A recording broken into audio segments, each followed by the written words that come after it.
Hello. So today's video is going to be a patch review of 14.11. So this is the upcoming patch for this Wednesday. Most of the content, so these slides and what I'm talking about, it comes from Mortdog YouTube channel. So this Mortdog is a dev for TFT if you don't know. So these slides are taken from his video. So I just want to give credit. Make sure if you want to see the opinion and the reasoning behind that Mortdog gives, you can definitely go check this out from the original video. Because this is the kind of like the top of the week channel update video as well, I'll just give like the small little update. So thank you for all the subscribers. I haven't put out a guide in a while, so we're kind of flatlining a little bit on the growth, but that's okay. I'm really happy of how far we got so far. And yeah, thank you everybody for the support. The RP giveaway will be at 500 subscribers. I kind of give a note about it in every video, so make sure if you like the content, make sure to like and subscribe as well. For those of you that have been following me outside of the TFT, that I do art in general, so this weekend was the big convention that I had to prep for, right? So this is basically was my art display at Anime North. It's now over. In terms of how I did okay. Like, I definitely broke even. I didn't make any more profit than last year despite spending more, because I only sold like around a quarter of the things. Like, all my Ghibli stuff sold, all my Ukiyo-e stuff sold. My keychains, most of them got stolen, so that was a huge downer on the weekend. And I also got food poisoning on Saturday, so if I'm a little bit low energy for like all the videos this week, like I didn't sleep most of the weekend because I was busy doing all of this. And yeah, and I got really sick and it really sucked. My whole weekend was really miserable. And yeah, you know, maybe next year I don't do an art convention anymore, because that was not a good experience. But anyways, that's the basic update. I did like make a profit, so like I'm all right. I do have a lot of extra art, so I'll update my website if people ever wanted to buy it, you know. But likewise, it's all fine. So that was an experience. So now let's get to the actual patch rundown. So first thing off is going to be traits. So what they're doing is they're buffing Ghostly, but only 8 Ghostly. I feel like Ghostly's in a good spot, right? I feel like when you hit, you hit, and it's strong. When you don't hit, or you're just putting it in as an extra trait, it's like noticeable, but it's not like breaking. It's not like game breaking like how Ghostly used to be. So I think it's in a good spot. Mort was just saying that like they wanted, as devs, or from his dev opinion, they wanted like 8 Ghostly to be a little bit stronger because the 2 spat trait. I guess that makes sense. I think 8 Ghostly, I don't know, I felt like 8 Ghostly was pretty strong, right? Like this versus this. But I guess like compared to something like Mythic, right? Like 2 spats with Mythic, you basically win out the game for free. And here 2 spats with Ghostly, you're pretty still. It didn't feel like, it wasn't like a win out, you know what I mean? So that makes sense. Trick shot, they said that they're just like they basically nerfed trick shot, then they reverted the change by half, right? Because they nerfed this to like 50, then they made it 55. Now it's back to how it was before they nerfed it. It's back to 60 for the 4 trick shot. I don't know how I feel about this. I felt like Kaisa, this is talking about like the Kaisa line. I felt like Kaisa was already very strong, right? There's a lot of high roll potential with Kaisa. Silas got nerfed, but Silas was still very strong. Zaya got nerfed, but Zaya's still very strong. I feel like this Kaisa line is like, it's not like necessarily as good as some of the other lines like Ash and Lilia and whatnot, but I felt like it was insanely good, right? And especially if you had good traits and augments for it. I felt like it would be better to bring down the power level of the other traits, which I think they will do eventually, right? Because I think like Ash and Lilia and Morgana, all of those are very, very strong. So I think like eventually those ones will be brought down, and even Duelists, and then Kaisa might be a problem then, right? And I think that's the problem that I see. But I never really liked this trick shot line anyways, so like I'm kind of biased that I would like it to stay a little bit weaker, because the amount of backline access that it has, the same with like Lilia, it's like very, very, very fucking annoying in some games, because you just like deletes your backline for free if they have like an early Kaisa too. Okay, anyways, in terms of champs, so they're nerfing Darius. Darius they already nerfed, but he's still like one of the best openers, and you usually streak really hard with Darius, especially with like an Umbral opener. I don't know how much of a severe nerf this will be, but it doesn't seem that bad. It doesn't seem like that big of a change, right, in terms of like the numbers. I think he'll still be like playable. He just might not be like the Giga, like I hold Darius to make sure that I streak type of champion, right? Like before, a lot of it was like if you hit a Darius, you felt very comfortable that you were gonna 5 streak. Now it might be like you still need to hit something else. Yasuo, they were saying something about like his passive shield not working properly, or not working as like well as they wanted it to, so they're doing like a slight buff to like 2-star and 3-star Yasuo. I feel like Yasuo is already pretty strong. Like, you know, compensation of Darius, a lot of times you would play Darius with Yasuo because they're both 1-star duelists, 1-cost duelists. So I feel like, you know, it's okay. I don't really know how much of an impact this will make. It seems like it's very little, but we'll see what happens. Garen, they did a mana buff before, now they're nerfing the mana buff. They said like part of it is because of Story Champion. I don't think this is gonna affect Story Champion at all, but I think it will affect just like Garen, because Garen's kind of like a little bit eh. And then Gnar, they're rebuffing Gnar, so look out for those Dryads. Like I feel like Gnar wasn't even in that bad of a spot after all the nerfs, but now they're increasing the stacks, so that might make the Dryad reroll again a lot more viable. So that's just something to look out for. There's no changes, or these are all like the big changes, I guess, right? So we'll see some changes to some other champions. Nautilus, they're nerfing the mana. That makes sense. Nautilus has become like the staple unit on a lot of boards. A lot of times, even if you're like Nautilus doesn't fit in the board, you try and fit him in eventually, just because the stun is so important. The stun is so big and it can sway so many fights that a lot of times, like a capped board, you want to play a Nautilus. So making it a little bit worse in terms of its casting is definitely a good change, I would say. Lysandra, they kind of like axed Lysandra last time because Lysandra was good for so long, and now they're trying to like give her more damage, make her more of like a threat. I don't know. Lysandra's good sometimes, but very situationally.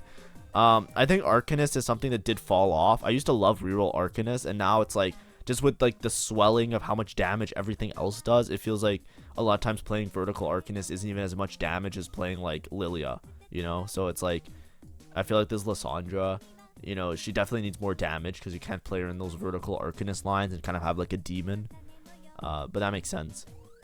And then Syndra, they were talking like this one's confusing, and Mortdog said it would look confusing. It's technically a Syndra buff is what he was saying, but I don't think it's really a buff, right? Like I don't know.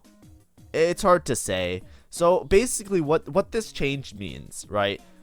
Basically they're decreasing the starting orbs. If you don't know, the way Syndra works is every time she casts, she gets more orbs, and then those orbs do damage, right? The orbs are like butterflies or whatever, like whatever you want to call it, right? So then she basically scales into the fight with the amount of casts that she does. That's why you want to build her so that she casts a bunch of times. What they're doing is they're nerfing her starting orbs and they're increasing her spell damage. And what Mortdog was explaining in his video, which you can check if you don't believe what I'm saying, he was saying that like what this does is it makes Syndra's first couple of casts weaker because she has less starting orbs, but eventually once she ramps up, she does more damage, right? Now, I think I hate that. I hate that a lot, right? Because I hate it when units need to ramp up more, because what happens is a lot of times like the fight might be over before you hit the point where she's doing more damage. You know what I mean? Right? Like in a lot of like really capped situations, like I'm not talking like when you're in mid game like stage 4 and whatever. I'm talking like stage 5, stage 6. You might just not be able to play for first. You might just lose out because your Syndra just like everybody on your board dies before your Syndra is like doing max damage. You know what I mean? And I think that's a problem. So then what like to remedy that, what it means is that you have to go for a build where you do a lot more like quick casts early, which means that like it's going to be like the double adaptive, right? If you guys don't know, I've been talking about it a lot because like sometimes people like mention it. It's been debated like for like a lot of players because it's like really annoying, right? People say like the best Syndra is to make adaptive helm, and jeweled gauntlet, right? And the reason is because it works out that for her first like I don't know like 10 or so casts, it's like for the first like 15 seconds she's like one auto cast, which means she attacks once and she does her cast, which is like almost as fast as you can make it work, right? So she rapid fire does a bunch of casts, ramps up her starting orbs, and then like scales that damage, right? compared to something like blue buff. The way blue buff works, like the other build that was like more easy to build is like blue buff Nashers, which she just gets a bunch of attack speed, and then on enemy kills she does a bunch of bonus damage, so it kind of works out around the same. Now that they're nerfing the amount of starting orbs, it might be that you need to make like like the double adaptive might end up actually being better now in most cases. The reason I hate the adaptive helm build is because it's very bad that you don't hit any shred, right? An adaptive helm uses a tier and a cloak, and then you don't have a shred component, so it makes it like really whack. I recently just posted a Syndra video where I showed you like I put like fully adaptive Syndra. I had the double adaptive helm. It didn't even look that strong because I didn't have dryads in early. Obviously it was like a bit of a pivot. And then there was another game that I played where I did like blue buff Nashers. If you look at the stats, I even showed it in those videos. I talk about it a lot more in those videos. But now like with these changes, it might be like a bit annoying to play like blue buff. Like I still think it's fine. I don't think it makes that much of a difference. I'm more talking about like hopefully late game scenarios aren't that bad is what I mean to say, right? We still have to see, right? I'm just kind of speculating at this point. It might be you might even not notice any difference at all in this, and it might be like the biggest Syndra buff ever. She might be like broken with these increased spell damage, especially like 70, right? Because it scales with the amount of orbs as well, right? The spell damage isn't like 70, it's like 70, you know, per orb, right? Like 70%. So yeah, we'll see. Okay, items. So Cursed Blade, this was one of the Ornn items that they removed because it was broken, or like it's not broken, it just didn't work. Diamond Hands, best Ornn item in the game. I've talked about it before. They're nerfing the HP. That's a good change, right? It is the most broken one, but I think like all the other ones are also equally as broken. Then this Moonstone Renewer, this was the one that was like really good with the what's it called, with the duelists, like the support item. And then Needlessly Big Gem, they're putting more HP on it. I think this Needlessly Big Gem, that doesn't really make any difference. It's still gonna suck, right? The problem with Gem is that it procs too late, right? Like every time it procs, the fight's already over. It's similar with like Ascension in a lot of comps, right? Like the reason that Prismatic Ascension is really good, right? Like Final Ascension is because it gives you starting bonus damage, which helps out your team a lot. This gem, it's like by the time it procs, a lot of times the fight's over, right? And this Moonstone gem is just fucking broken, so thank God they're fixing it. But we'll talk about those in a bit, because like I feel like this patch, it's very small, but it's not really addressing any of the major issues that I found in the previous patch. So we'll see what happens. Augments. So bulk and uplink are no longer going to appear on 2-1. I think that's fine. I hate bulk and uplink. I almost never take them because I'd rather just stack items, and I feel like a lot of times it doesn't feel very good. So that's like all of the uplinks and bulks won't appear on 2-1. It also makes sense because on 2-1 you don't really have that many components or items, so it makes it a little bit difficult to deal with that. In terms of the gold augments, they're buffing built diff, right? Built diff is really it kind of sucked this patch, especially. Like I was only able to play it once and I got 5th, but that's my own fault because I played it during loot subscription, and like that's always a throw. You never play built diff in loot subscription because when it starts, loot subscription could drop you a spatula and then you're fucked because everybody spikes and you don't. But with built diff, it's like what happened is they buffed the forecast a bunch, and then built diff kind of like made them all broken. Like it was just really, really broken. So then they really nerfed built diff, and now it was like basically unclickable, right? It was like almost never good. Now they're buffing it again. I don't know if it's gonna make it good again or anything like that, but we'll see. Like they kind of like are playing around a little bit with the power level of the forecast, so maybe it will be really strong. The attack speed is not like a big buff, right? But I think the HP is pretty good.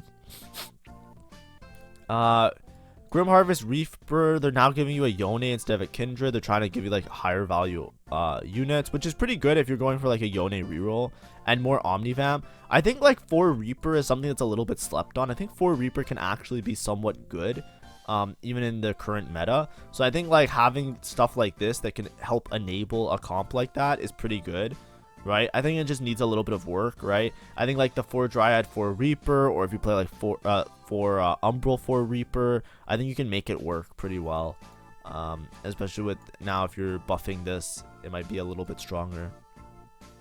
I think the biggest problem with Reaper is that you have to play this Kha'Zix, which in almost every comp is really useless, right?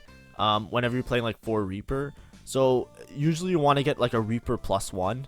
But it's like really hard to commit to saying like, oh, I'm going to take a Reaper +1 because like, you know, usually that's like a prismatic augment or something like that, right? So, you know, dedicating your prismatic to like the Reaper trait when like Reaper isn't like that broken, right? Comparatively, like you can get like a different emblem or combat. That's the main reason. That's the main problem with Reaper, right? Is that like, you know, but we'll see after. Like they're buffing Kha'Zix a little bit, so maybe it'll change.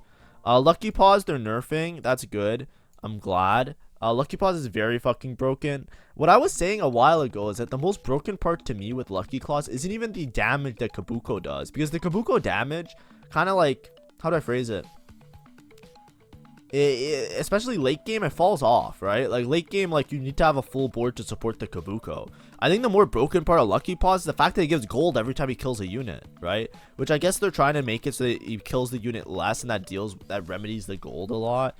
But like, I don't know. We'll see. Yeah, it should be a lot better. Too Healthy was one of the best gold augments in the game, so they're nerfing the amount of health that it's giving. I think that's good. I don't know if it makes it like unclickable now, but I think it'll still be good. Like 90 to 99 health, I think that's pretty good still. Vulnerable Piggy Bank, they're making less gold because this was like an insta win if you had a good spot for it. That makes sense. I really want to get. I haven't gotten Vulnerable Piggy Bank at any point when the Exalted were good for it, right? Like it was always like 4 cost or 3 cost Exalted when I got it offered. So, you know, hopefully it's still good enough so I can do some YouTube video on it. Dragon Lord Crown, they're now giving a Diana, which I thought they already gave a Diana. Am I crazy? Dragon Lord Crown grants only a Janna. Didn't they change this, or was that just Sage? I remember it gave a Diana already, right?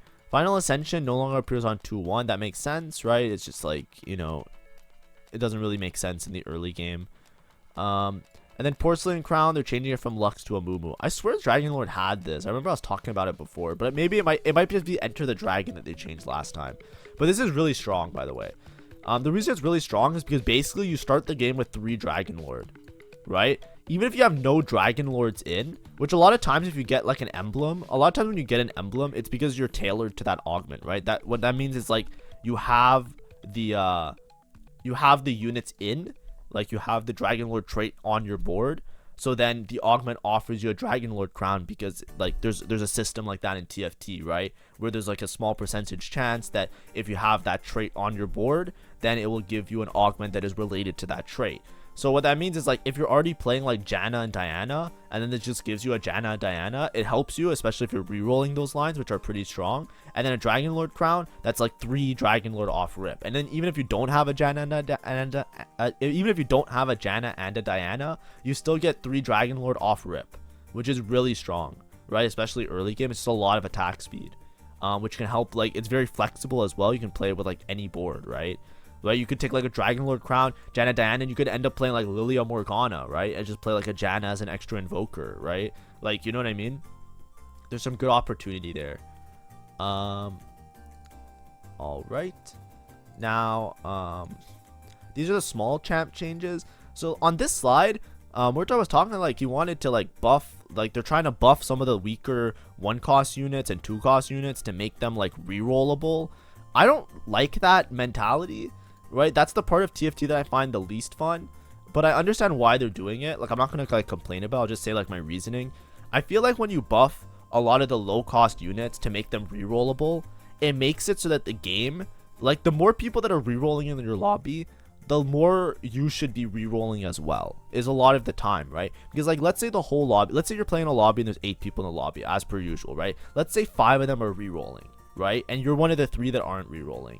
All the rerollers are going to spike and they're going to hit their boards because not only they're going to roll early because they're going for lower cost units, so they're rolling earlier. They're going to be stronger than you earlier. They're going to preserve more HP than you, right?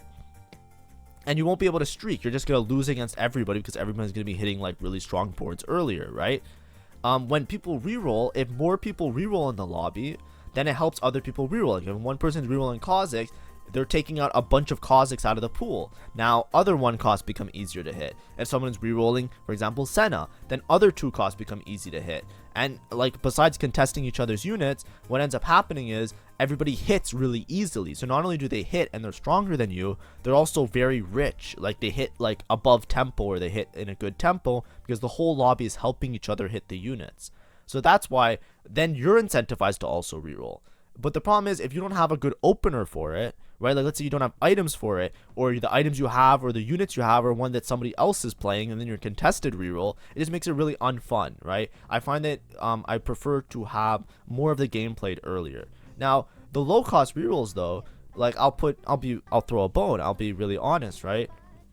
When I was in bronze, silver, right? I'm not trying to degrade. This isn't like meant to be an insult. I just genuinely mean this. When I was in bronze and silver, all I played was reroll, right? It is very hard to plan ahead to play like 4 Kha'S and 5 Kha'S and think of like these insane boards and capping out your board. It's really easy to like look at the items you have, look at the units you have very early on, and decide, okay, I'm just gonna go for a 3-star version of this. It's a very simple plan, and then you make the 3-star versions, and then after you go with that, once you hit your 3-star version, you have like a lot of game left to play, but it's very chill, right? It's very easy for you to be like, okay, what can I do to improve my board? You have like a lot of rounds to work with, because after you hit your units, all you care about is recovering econ and leveling, right? It's like, okay, I'm just going to recover my econ, I'm going to level. You can look around at other people's boards, right? Because you already slammed everything, you already made all your units. You look around, you can be like, okay, I need this item for this guy. I need this unit for this guy. I need this for this guy. I should put this trade in for this guy, right? You have a lot more time to think and make something out of it, instead of like preemptively planning ahead and like keeping many things in your head of like multiple lines, right? And I think that's why they end up always buffing these. What happened last set is they did the same thing. They buffed all the low cost units, and then by the end of the set, it was just like a 2-cost reroll meta. And those are usually the ones that I skip and I quit. The set started like that, with like 3-cost rerolls. And I didn't play. I took like many weeks off, right? Which is just how it is. Oh, I forgot to say my updates, by the way. I hit Master. Yeah, I didn't say that. Yeah, see? Look, there I am. I'm 108 LP right now. I'm trying to get top 1000. That was my goal from the start of the set. So like I'm gonna start grinding to try and like, you know, I don't know what elo corresponds to top 1000, but that's my goal, right? If I hit top 1000, that's what I wanted to achieve this set, right? But anyways, yeah, sorry about that. So the changes that they're making, they want Kha'Zix reroll to be a bit better, so they're buffing 3-star Kha'Zix. They felt like Kha'Zix is already okay, so maybe that makes like a Kha'Zix Reaper Heavenly line viable, right? So that's something to look out for. Aatrox, they're not sure if this makes Aatrox rerollable, but they're making Aatrox healing a little bit stronger. Sivir, they're buffing Sivir. This one I think is the worst one. I really don't like the Sivir buff, because they didn't nerf Storied Champion, which I'll talk about in a second, right? And then Senna, like Senna used to be fucking broken, and then they nerfed her, and now they're rebuffing her. I think like the Senna Ghostly line might be broken again. No, I don't know. Yeah, that's just my thing. Hi, sorry for jump cut. My VOD just broke, so anyways, continuing where we left off. They're doing some small changes to 3-star Yone. I feel like this has been a very Reaper heavy buff patch, right? Like Grim Harvest, Yone's buffed, Kha'Zix is buffed, right? It might make like the Reaper reroll line, especially since they buffed Reaper before, like they buffed it last patch, that 4 Reaper, in certain conditions, 4 Reaper does have good stats, right? Like there's certain augments and certain like item combos and unit combos. Like I think 4 Reaper with Dryad is very strong, because you play around Kindred, right? Like Kindred with 4 Reaper, like when I was looking at Baboom stats, like 4 Reaper is one of like the high roll variations of that. So buffing these units makes it like pretty viable. Like Kane's getting some HP buff as well, right? It might be like the Heavenly Kane Yone Reaper line again. Who knows, right? And then Diana as well. They're buffing Diana because they want Diana 3 to be like really strong. Like I said, I don't really like these, like the reroll changes. I kind of like the way the meta is right now. I think some rerolls become more viable, so I understand that, but I just don't want to like, you know, don't like buff all the low cost units. That's what I'm trying to say, right? I think that like right now it's okay, like it's in a good spot. I think buffing the units a little bit is good, But what they have to do is they have to nerf. See, like, these are all the changes. Right now we're on bug fixes. What I would have liked to see, maybe they'll patch it. But like what I was hoping to see, and I think what a lot of people were hoping to see, I don't know if it's the same for you in your. Yeah, sorry about jump cut again. My VODs today are just absolutely destructive. But anyways, what I was saying here is that look at these augments that are here, right? Now they dealt with too healthy a little bit, right? So that makes sense, right? And they dealt with lucky pause a little bit, but Story Champion, all they did was a slight Garen nerf. I don't know if that actually changes Story Champion. And Midnight Siphon, there's no changes, right? The big thing about this patch is that the hero augments are so incredibly fucking strong, right? Now, is the Kabuko one going to be a big enough nerf? I don't know for sure. But the problem with these augments is that they are so fucking strong that if you look at like average placement, as well as top 4 and win percentage, like they are the top. Like, they're the highest top 4 placements, typically. Well, I guess built diff is different, sorry. But, or, wait. No, built diff is the worst, right? There we go, there we go. So, placement down. Midnight Siphon, Story Champion, Lucky Pause, 2 healthy, right? Midnight Siphon, Story Champion, 2 healthy, Lucky Pause, right? Long Shot is also up here. In both of them, they didn't touch Long Shot, right? You know what I mean? If we're nerfing these ones, we should nerf all of these. Long Shot's also really fucking annoying to play with. And then if you look win percentage, Lucky Pause, Midnight Siphon, heavy hitters obviously, Story Champion, like all of these ones are all really strong, right? The hero augments are really broken, and a lot of it's because they started by nerfing, they started by like buffing the traits and buffing the units. So then it just made it like this cesspool, right? The reason that like Garen reroll is one of the biggest ones, like with Story Champion, is because what's it called? Is because they buffed 6 Warden, right? So 6 Warden now is really fucking strong, and then you get Story Champion on top of that, right? Now they're buffing Sivir. That's why I was saying I don't understand the Sivir change, because now Sivir 3, which you usually try and roll for when you go for Garen 3, is also really fucking strong. So that might compensate for what they did to Garen. So I feel like this is like a net whatever, right? I would have liked to see Midnight Siphon nerfs. The other thing that's really annoying is Keepers, right? Keepers is not in like that broken trait, but if you see Keepers with Duelist, it's one of the most annoying things ever, right? Like, let's go to like Explorer. I'm sure it will show up, right? Let's go like 6 Duelist, right? It averages like a 4.5, and let's go like Keepers. Averages a 3.8. Do you see the jump that it has? Like, look at the augments, right? Keepers and Keepers 2, it increases your placement by almost 1. It increases it by like 1, like a whole fucking tier. And that's only with 6 Duelists, right? If you go 8 Duelists, I think it's even worse.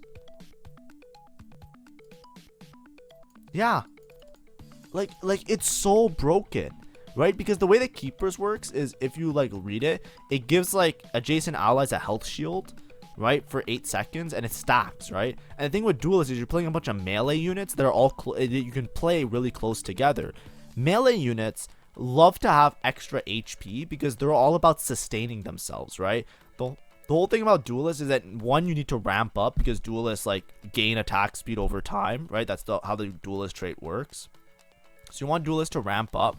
And then with melee units, you always need them to have like some sort of Omnivamp or healing or tankiness, because even though they're doing damage, they're in the front line. So that it helps for them to have some tankiness. And Keepers gives an insane amount of tankiness. Your whole team is fighting as a melee front line, so they're all getting a bunch of tankiness. It's really broken. And I think a lot of people are saying like they should nerf Keepers, right? And I agree, right? I'm like, why didn't they nerf Keepers?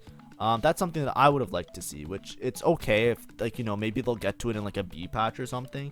But this is like one of the worst things ever, because if you see Keepers, you don't even have to go Duelist reroll. You can just hard force Duelist.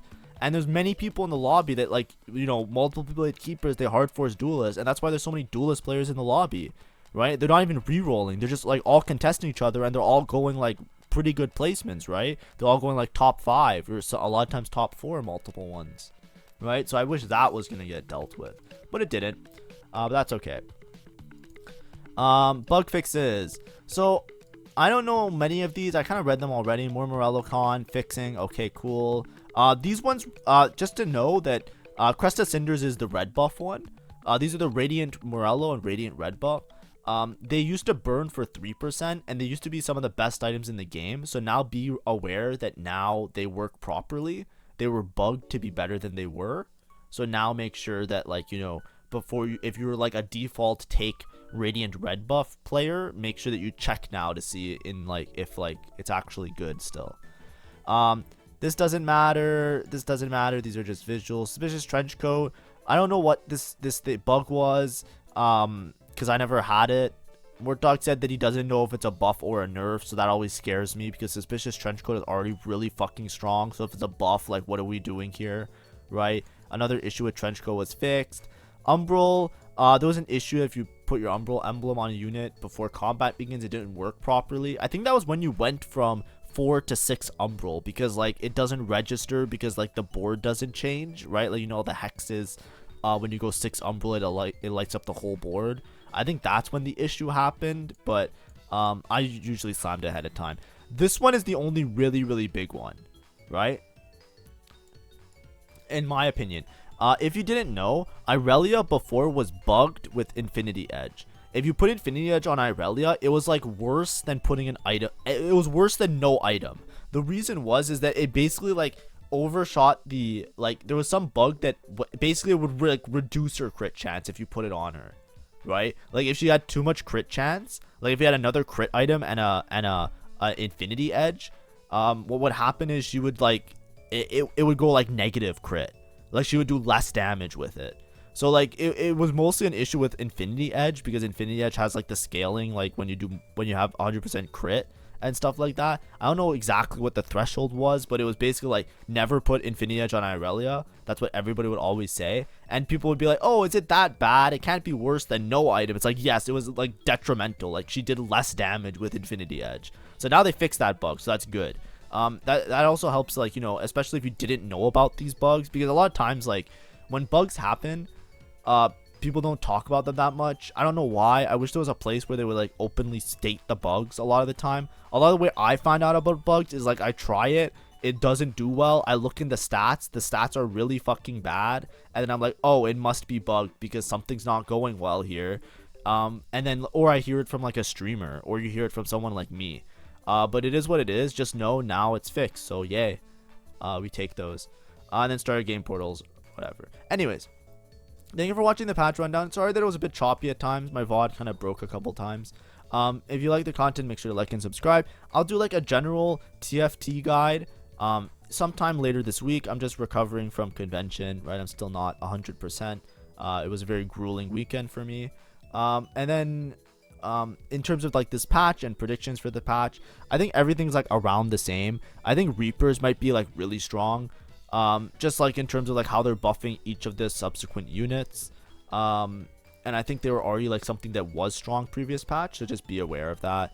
Other than that, nothing seems to really have been changed. Hopefully there's a B patch that deals with like keepers and some of the hero augments, because those ones are the worst.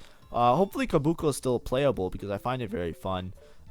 When you get it, it's very silly, but that's also because it's broken, so you know, maybe it's just me. Anyways, enjoy, have a great day, and see you guys next time. Bye bye.